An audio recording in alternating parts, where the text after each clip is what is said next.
बाबा का चमत्कार 17वीं सदी में काटा रियासत के दीवान बघेरवाल दिगंबर जैन श्रेष्ठी श्री किशनदास मंडिया ने स्वप्न में शेरगढ़ जंगल के कुंड में चंद्रप्रच आदिनाथ व महावीर स्वामी की विशाल प्रतिभाओं का संविशरण देखा।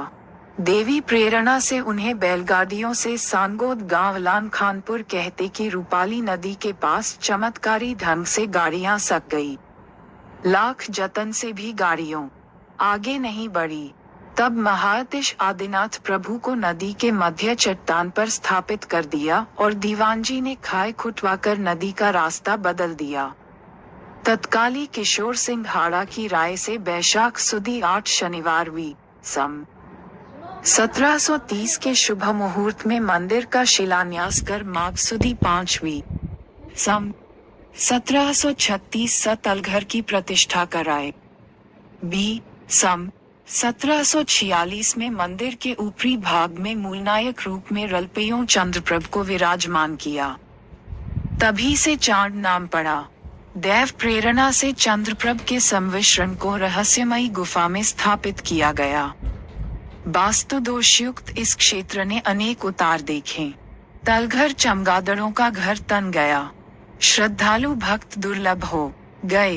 वर्षों की साधना शक्ति शिरोमणि आचार्य श्री विद्यासागर जी महाराज के सुशिष्य वास्तु पुरातत्व संरक्षी तीरथ जीर्णोद्धारक ज्ञान ध्यान तपो रथ मुनिपुंग सुभासागर महाराज शिव श्री गंभीर सागर जी शिव श्री धैर्य सागर जी दूसरी बार 31 दिसंबर 2005 को खेड़ी पधारे। दर्शन करते ही सोचा अतिशयवान मूर्ति होने पर भी क्षेत्र पिछड़ा क्यों। पुनि श्री ने दीप्त साधना और दिव्य ज्ञान से वास्तु दोष दूर करने की प्रेरणा दी। सबसे बड़ा था कि भगतान आदिनाथ जी बीप के नीचे भूपे से मात्र 9 इस पर विराजमान थे। अभिषेक के समय प्रतिदिन अभिनय होता था। चिंता ये श्री भगवान जब से चमत्कारी ढंग से विराजमान हुए हैं तब से कोई भी शक्ति उन्हें अपने स्थान से हिला नहीं सकी। समस्या के निवारण के लिए दिन 14 जनवरी 2006 को रात्रि भर तलवर में आदिनाथ भगवान के समक्ष प्रतिपायोग धारण कर ध्यान में बैठे 15 जनवरी 2006 को प्रातः 6 बजे भुनी सुधासागर जी महाराज ने ध्यान से उठकर भगवान के चरण पकड़कर विनती की, हे प्रभु, आपको उठाने की शक्ति किसमें है, किंतु हमला की चिंता निवारण, क्षेत्र विकास और आपका अतिशय प्रकट करने के लिए हम प्रार्थना करते हैं कि आप स्वयं बीम के नीचे से खिसक कपिलासन पर विराजमान होवें। उसी समय मानो आवाज सुनाई दी कि भगवान खिसकने को तैयार है। आप मूर्ति को हाथ लगाइए। पूज्य धुनिशी युति दुपट्टे पहने हुए बार आवकों को कहा, आओ भगवान आगे खिसकने को तैयार है, हाथ लगाओ। जैसे ही युनिवा ने भगवान के चरण पका वैसे ही चमत्कारी ढंग से भगवान सहज ही बाहर निकलकर कमलासन पर विराजमान हो गए। फिर भी नाभि के ऊपर प्रतिमा का आसन नहीं बपाया। किसी भी प्रकार से अनेक प्रयत्न करने पर भी प्रनिया जी कमलासन से इधर उधर नहीं खिसकी।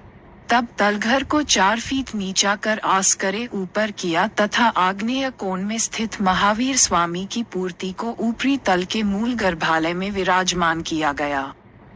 तब से यह क्षेत्र अंतरराष्ट्रीय बन गया तथा इसके अतिशय जग विख्यात हो गए। यात्रियों का सैलाब दर्शनार्थ दिन प्रतिदिन बढ़ गया एवं दानवीराले धन की दिन दूनी रात चौगुनी अडियरिया लगा दी। प्रभु के अभिषेक की महिमा इतनी बढ़ गई कि श्रद्धालुगण लाखों की मुदाएं समर्पित कर गोधोदक प्राप्त करके जीवन धन्य कर रहे हैं। ये सब असंभव कार्य पूज्य पुण्य पुंगव श्री सुधासागर जी महाराज के सातिशय पुण्य प्रताप दिला एवं पवित्र साधना के कारण संभव हुए। पूज्य पुनिशी के अतिशय विश्व विख्यात है।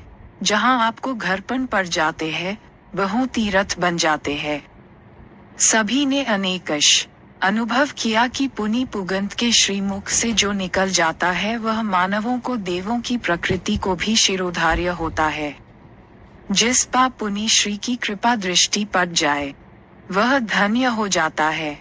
आपकी पावन प्रेरणा से संकटों नवीन तीर्थ क्षेत्रों के निर्माण के साथ मैकडो प्राचीन तीर्थ दोष मुक्त जीना द्वार का प्राप्त होकर आज ने पहा अतिशयकारी हो गए हैं। जब तक सूरज चांद रहेगा। मुनि पुंगव श्री सुधासागर महाराज श्री आदिनाथ दिगंबर जैन, अतिशय क्षेत्र चांदखेड़ी, खानपुर।